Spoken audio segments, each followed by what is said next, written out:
Well, Hunter Biden has been convicted of this gun charge in Delaware. And as it went down, I personally, I'm like, I don't give a shit about Hunter Biden. I really don't care.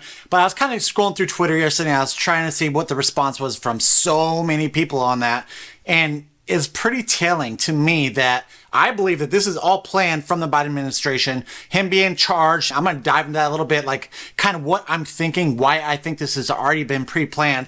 But the Democrats were all over, whether we're talking about the mainstream media, whether we're talking about Twitter, everyone was all over talking about whether or not this was good or bad politically for Biden. And then also discussing that with this charge, what a loving father Biden is, how awesome he is to Hunter. Check out these clips right here. And I don't think this trial will help Donald Trump in any way, because it shows exactly what Joe Biden said after Donald Trump's conviction, that we have to have faith in our judicial system, that no one is above the law, and that a jury of 12 ordinary people looks at facts, not political spin, and decides whether someone has broken the law. And the fact that he's going to respect this verdict, even though he could wipe it out with a stroke of a pen, even though he could have kept it from happening with a stroke of the pen, tells America what they need to know about the man who occupies the Oval Office. All right, I've got another clip that I want to show from the hack, Andrew Weissman, but first I want to chime in on this.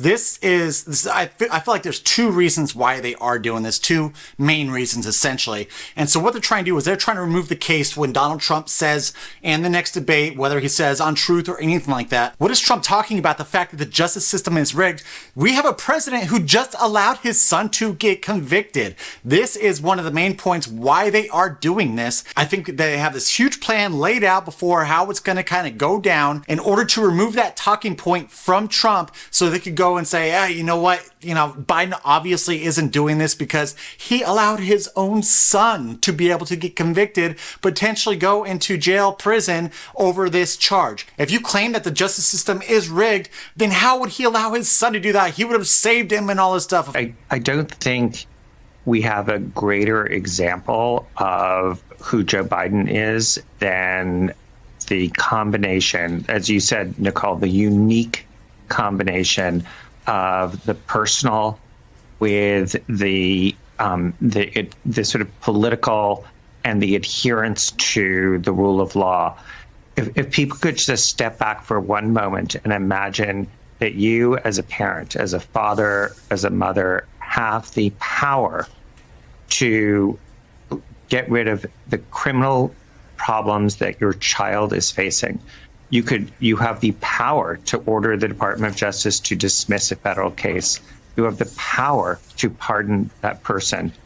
And just think how painful as a parent it is to watch that process go forward. Of course, they're going to go on all about that. Another big reason why I think that they are doing this is literally like the most minor charge that has been filed against Biden, or accusation of Hunter Biden, that also doesn't involve a few other people like Joe Biden, like Barack Obama. And this is all just to kind of remove those larger charges that might bring a few of the bigger players into this. And even though Joe Biden's sitting here saying, no, you know what, I'm not going to pardon my son, I am not going to interfere in this whatsoever, I call bullshit on that, but I think that he will pardon him after the election. Whether it depends on whether he wins or loses, he will pardon his son on these charges. Real quick, guys, I will get back into this conversation, but first things first, if you do love this content or if you do want to follow along, kind of see what I ramble about in any future events to come, do me a huge favor and hit that subscribe button, maybe give me a thumbs up, notification bell, that way you're notified every single time that I put out a new video. Let's get back to this topic right now. Another very minor role in this also kind of helps the ATF's case and in Joe Biden's case in regards to gun control. They're like,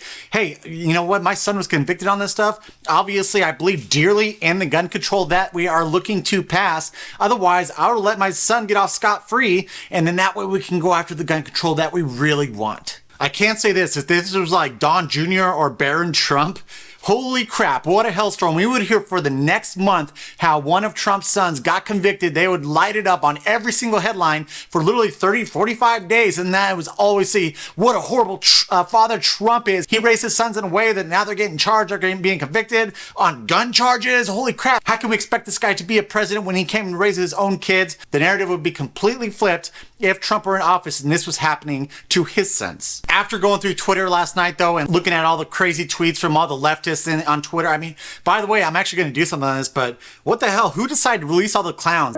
Send in the clowns. Those daffy, laffy clowns. Biden finally like, you know, we're going to pay all these influencers on social media so that they can sit there and put this narrative out. Like, you know, Sisson, I think he just genuinely has a deep love for Biden, which is crazy weird. But it's all over. And as I was kind of going through Twitter yesterday, all you saw was comparison of, you know, Trump to Biden and all this crap. Here's a few of them right here. President Biden loves his son dearly, but he also is a man of honor, decency, and integrity, and respects the process of the rule of law. America deserves that kind of president. Hunter guilty on all counts, unlike Trump's, which was a state case. This was a federal case brought by Biden's DOJ. Hey, Trump sycophants, if Biden controls the legal system, wouldn't he have protected his son? This is all pre-planned, and just looking at the narrative that the media is throwing out there right now is so telling. And I try my best to kind of see what other conservative podcasters or anything, even though I'm nowhere near as large as them. Yes, they do get a lot of things right, but I think they are wrong in a few areas with this. I do think that Hunter Biden will see jail time. Why? Because they're going to create the story where they're going to have a video of Hunter Biden going in, getting ready to serve jail time, and they're going to have a speech with Biden. He's probably going to start crying or something like that, and the entire narrative is going to be about, look at this, Biden, even though it pained him so much so to watch his son walk into jail, he believes in the rule of law, in the justice system, and he allowed his own son to go. How could you potentially say that he is rigging the justice system against Trump? So that's for them to remove that. This is going to be the story. And I think that if he does serve time, Biden, like I said, I believe he will pardon Hunter Biden, whether he wins or loses in November. So he probably sat down with Hunter and be like, listen, here's what's going to happen. You might have to serve some jail time. Don't worry about it. After the election, I will pardon you. It might be a couple months. They're pretty much going to try and use the same effect that happened with Donald Trump, with Mar-a-Lago, with all these convictions, with all the bogus attacks that are going on him, where we saw fundraising going up. I mean, after that recent New York conviction, what did he raise, like $400 million? They're trying to do the exact same thing for Biden, trying to get the poll numbers to sway a little bit more in his way, creating a narrative, creating a story. And that's also another reason why I don't think they're booting him out, because this is all surrounded around the Biden family right now. They're doing everything they can to get those numbers in a place where they're like, all right, cool. As long as we get our numbers here, we could do enough in regards to ballot harvesting, in regards to all this stuff. It doesn't really matter who's in office. We just need to make sure they're not damaging it enough to where our ballot harvesting and all these things that we are doing will make up for the effort for how far you are down below Donald Trump. The debate could be a huge telltale too. The fact that they are doing it as soon as they are, to see how Biden does at the debate, and then also how the polls swing after the debate. I think there's more of a chance of Biden continuing on into November than there is for them to drop him, based on all these stories, all these narratives that the Democrats and the mainstream media are creating right now. Biggest thing though is only time will tell. As we kind of go on the next couple months, we'll see how everything unfolds. It's so telling anytime the Democrats are trying to intentionally do something, when they're trying to act like, oh my gosh, I can't believe this is happening. The Democrats just tell themselves all the freaking time. And I know that there's the puppet masters, the masterminds in the back end, you know, the George Soroses and all those that are pulling strings. But at the same time, the mainstream media and these far leftists on social media, they cannot help themselves from telling the story or the narrative that they are being paid to tell. Thank you so much for watching, guys. I greatly appreciate it. Do me a huge favor and follow along, and I will catch you on the next one.